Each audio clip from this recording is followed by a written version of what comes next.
Once upon a time, in a grand Buddhist monastery, a group of disciples dedicated themselves to the practice of Buddhism under their master's guidance. However, instead of focusing on meditation and personal development, the disciples often engaged in gossip and idle chatter. Among them was one particularly talkative disciple who frequently shared stories he gathered while collecting food from nearby homes and boasted about his affluent background. He often reminded others that he could have enjoyed a luxurious life, but chose to pursue truth instead. One day, the master decided it was time to challenge his disciples. He gathered them together and declared that each must make a resolution for the next month, something that would test their willpower and determination. If anyone failed, they were free to return to their old habits. The disciples all made their resolutions, but the boastful disciple approached the master with a request for something remarkable, something that would surpass everyone else's challenges. The master smiled and asked if he could truly handle the resolution he requested. Driven by arrogance, the disciple confidently replied that he could accomplish anything. The master then suggested that the disciple remain silent for an entire month. The disciple arrogantly dismissed the challenge as too simple and demanded a tougher task, but the master insisted that he first prove himself with this initial challenge. So, the disciple begrudgingly accepted the master's demand and fell silent.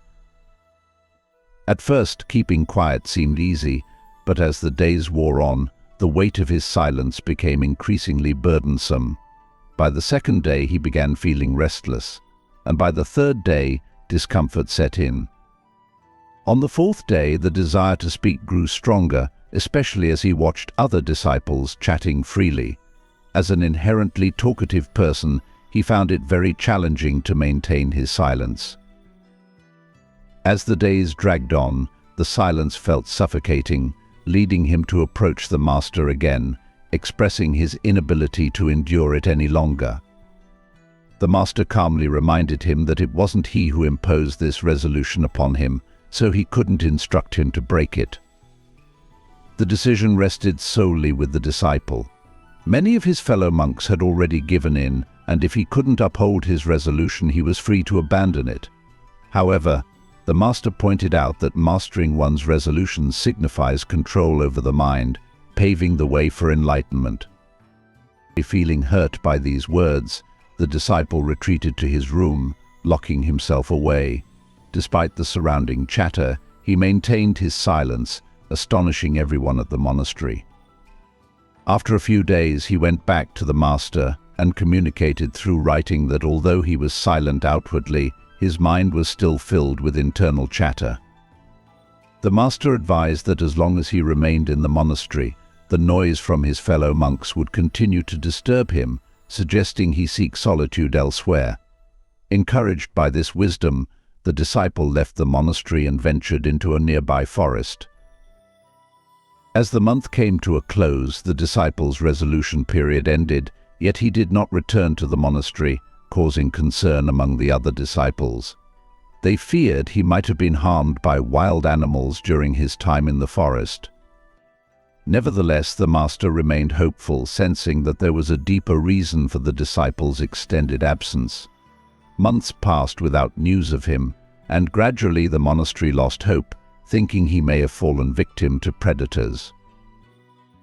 But one day, much to everyone's surprise and joy, the disciple returned, exuding a newfound sense of calm and peace that hadn't been there before.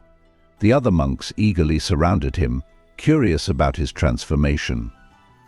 They noticed he was no longer impatient or overly talkative. His speech flowed smoothly and sweetly. After some conversation with the other disciples, the disciple approached the master, bowing respectfully and asking if he was still silent as per his resolution. The master observed him closely and confirmed that yes, he was still silent, even though he was speaking. His mind was completely at peace. The other disciples gasped in disbelief, questioning how the master could declare his resolution intact, despite his apparent speech. The master explained patiently that while he was communicating outwardly, internally he had achieved true silence.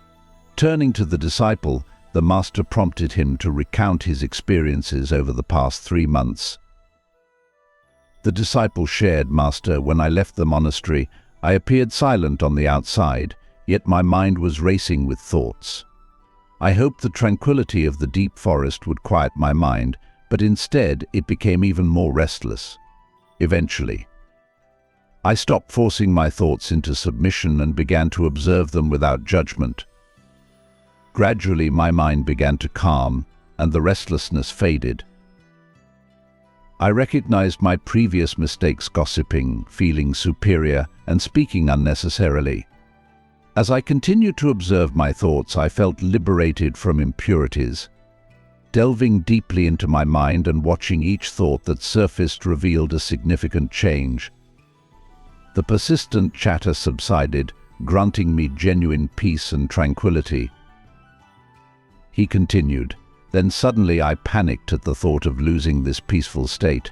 But I realized that fear was merely a thought, and I am not my mind, I am the observer." Gratefully addressing his master, he expressed, "Thank you, Master, for guiding me to this serene state of mind."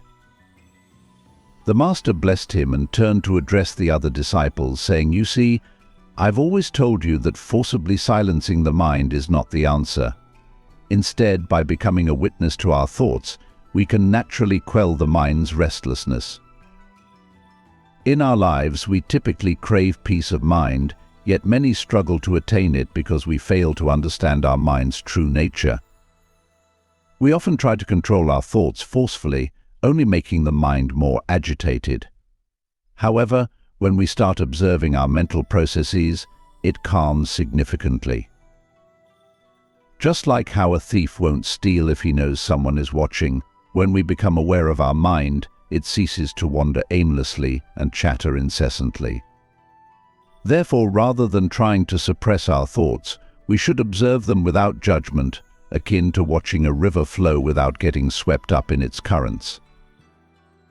This practice, known as mindfulness, involves simply being aware of our thoughts as they surface and allowing them to pass without entanglement. By engaging in mindfulness regularly, our minds gradually become calmer and less cluttered, enabling us to face life's challenges with greater clarity and creativity. We uncover hidden talents and find a deeper sense of peace and contentment in the present moment. So if you wish to quiet your mind and experience genuine peace, take a moment to find a tranquil space, close your eyes, and just observe your thoughts as they come and go. With patience and practice, you'll discover that your mind will naturally attain serenity, revealing a new sense of tranquility in your life.